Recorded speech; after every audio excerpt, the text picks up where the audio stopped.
So starting pre-calculus, students should be familiar with 3 of the 6 basic trigonometric functions. Sine of theta is the opposite of angle theta divided by the hypotenuse.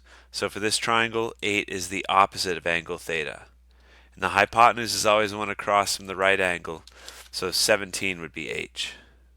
Okay, and then cosine of theta, that just means you take the adjacent and divide by the hypotenuse.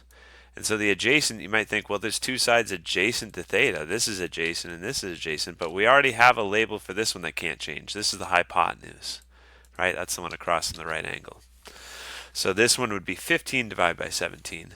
So I guess we're doing the problem as I give you the definitions. What's opposite of theta is 8. The hypotenuse of the triangle is 17. The adjacent, meaning the side that's not the hypotenuse, is 15. And the hypotenuse is 17. And then we have tangent. Tangent would be the opposite from angle theta, which is 8. I'm doing it this way. Opposite divided by adjacent. So that's 8. That's opposite of theta. And then the adjacent is 15, because 17 is the hypotenuse again. Okay, and then the ones that students usually aren't familiar with the first time they start are cosecant. We do that with CSC as an abbreviation. Cosecant is just the reciprocal of sine. So it's hypotenuse divided by opposite. So cosecant and sine go together. Cosecant's just the reciprocal. So if you know what sine is, then cosecant's really easy. You just flip it. Okay, same thing with secant, except secant is the reciprocal of cosine.